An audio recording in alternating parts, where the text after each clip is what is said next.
হে hi everyone. সকাল সকাল আজকে বসলাম খিচুড়ি নিয়ে। আর এই যে খাবারটা গালে দিলেই আর খুঁজে পাওয়া যায় না। এসেছিল আমাদের এখানে একটা বোরখাওয়ালা, তাই আমার কাকি বলল বোরখাওয়ালাটাকে দাঁড় করাতো।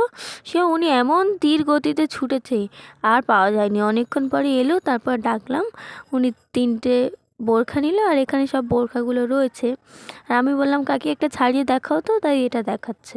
আর আমাদের আজ গাছ ছাড়াচ্ছে, নারকেল গাছ। আর এই দেখো আমাদের ছাদের উপরে একটা আঁশফল গাছ বসানো রয়েছে। আর মা এসেছিল উপরে, কারণ গাছ ছাড়ানোওয়ালাটা গাছের উপরে রয়েছে। বললে একটা পাতা দিচ্ছি, তুমি ধরে নাও, নিচে ফেললে আবার উপরে আনতে হবে। তাই সোজা উপরে চলে এসেছে, উপর থেকে টেনে ওটা নিয়ে নেবে। তাই আমিও মায়ের সাথে সাথে চলে এলাম উপরে একটু ভিডিও করব বলে। আর এই যে কাকুটা উপর থেকে ওটা দিল, আর মা এটা ধরে টেনে উপরে তুলে নেবে। কাকুটা ওদিক থেকে কাটলো, আর অমনি পড়ে গেল পাতাটা, আর মা টেনে টেনে তুলে নিল।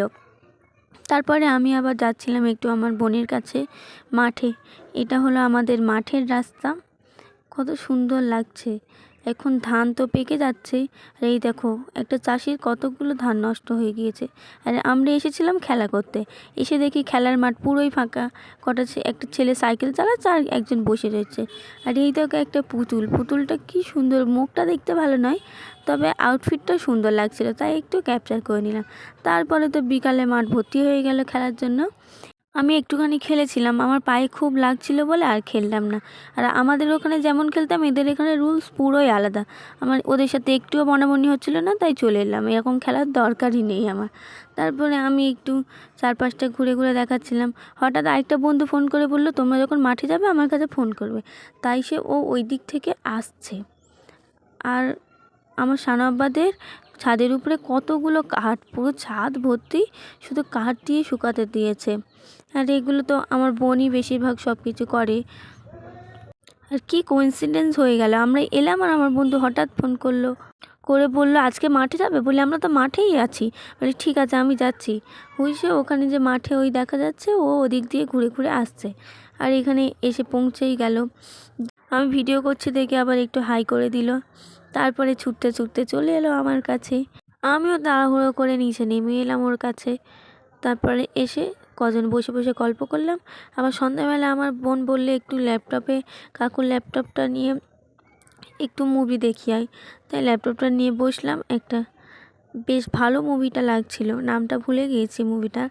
তারপরে হঠাৎ দেখতে দেখতে আর মন লাগলো না, আর মুভি দেখলামও না। কেন জানি মুভিটা দেখতে একটু মনই লাগছিল না। আর যে কাজে মন নেই সে কাজ করার কোনো দরকারই নেই। তাই আবার মুভিটা টপ করে বন্ধ করে দিলাম। দিয়ে আমরা চলে গিয়েছিলাম কলে। ডাবরে একটুও পানি ছিল না। তারপরে এসে রাত্রেবেলা একটু কাজ করলাম। আর এখন তো শীতকাল পড়ে গিয়েছে, তাই বোরোনিল লাগানো তো মাস্ট, নইলে মুখের অবস্থা তো ভীষণই খারাপ হয়ে যাবে। তারপরের দিন আমি চলে গিয়েছিলাম আমার কাটিং ক্লাসে। আর এই দেখো উপর থেকে ভিউটা দেখো, যেখানে আমি ক্লাস করি। আর ওই যে একটা স্কাই আর হোয়াইটের ভেতরে একটা বিল্ডিং দেখা যাচ্ছে, ওটা হলো আমাদের ডায়মন্ড হারবারের হসপিটাল, এখান থেকেই দেখা যাচ্ছে। আর এখানে ভিউটা দেখাচ্ছিলাম। এটা ছিল টিফিন টাইম, তাই একটু ফুটেজটা নিয়ে নিলাম। নেওয়ার পরে বসে পড়েছিলাম আমি আমার টিফিন খেতে। টিফিন বলতে কিছু নয়, একটা বিস্কিট নিয়ে গিয়েছিলাম আর পানি নিয়ে গিয়েছিলাম, সেটাই খেলাম।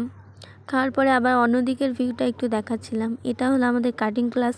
আর এখন কেউ মেশিনে নেই এই জন্য, কারণ টিফিন দিয়েছে, সবাই টিফিন খেতে ব্যস্ত। মেশিনের উপর তো বসে বসে আর কেউ টিফিন খেতে পারবে না, তাই সবাই নিচে বসে বসে খাচ্ছে। আর আমি এদিকে ভিডিও করছি। চারিদিকের ভিউটা তো বেশ লাগে। অনেক দিন থেকে এই ক্লাসটা, মানে আমি অন্য জায়গায় ক্লাস করি, আজকে এখানে করাচ্ছে। এসে দেখলাম অনেকটাই চেঞ্জ হয়ে গেছে। তারপরে রাত্রেবেলা বাড়িতে এসে আমাদের গাছ ছাড়িয়েছে যেহেতু, সেই ডাবগুলো কাটা হচ্ছে, কেটে এখন খাবো। এখানে তো এসে আমার ভাই একটা খেয়ে নিয়েছে বলে সে তুমুল ঝগড়া হয়ে গেল। তাই বললাম আমি এর থেকে অর্ধেক নেবো, আবার তোর ওর থেকেও অর্ধেক নিয়ে খাবো। আমি অর্ধেক নয়, মানে মোটামুটি একটু নিয়েই নেবো তোর ওর থেকে, তবে আমি শান্তি পাবো।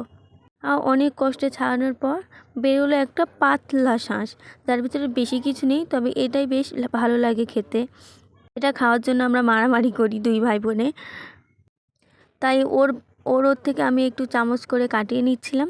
নেওয়ার পরে আবার আমার কাকু একটা নারকেল ভাঙলো, যেটা একটুও মিষ্টি নেই। তারপরে আবার একটা ডাব ছাড়াচ্ছে, ছাড়াতে ছাড়াতে এতটাই ওর কষ্ট হচ্ছে, আজকে ছাড়াতে পারছে না, তাই ও পা দিয়ে ছাড়াতে শুরু করে দিল। পা হাত দুটো দিয়েই ছাড়াচ্ছে। এত কষ্ট করে ছাড়ানোর পর এইটুকু একটা বেরোলো, কত বড় ডাব। তারপর আমি একটা স্ট্র নিয়ে নিয়েছি, নিয়ে একটু পানি খাচ্ছি। এতটাই বাজে লাগলো, কাটার পরে দেখলাম সেটা পুরোপুরি খারাপ বেরোলো। এরকম এক্সপেক্ট করিনি, আমরা অনেকটাই ভালো ভেবেছিলাম। আবার তার পরের দিন চলে গেছিলাম আমাদের চাকদাতে ফেমাস চা খেতে। অনেকজন মিলেই গিয়েছিলাম। যেই চাটা দেওয়া, অনেকক্ষণ অপেক্ষার পরে চাটা দেওয়ার পর আমাদের দেখেই শান্তি হয়ে গেছে। কিন্তু এত ফেমাস চা আজকে গিয়ে স্বাদটা সেম পেলাম না। অনেক এক্সাইটেড থাকলে যা হয় আর কি।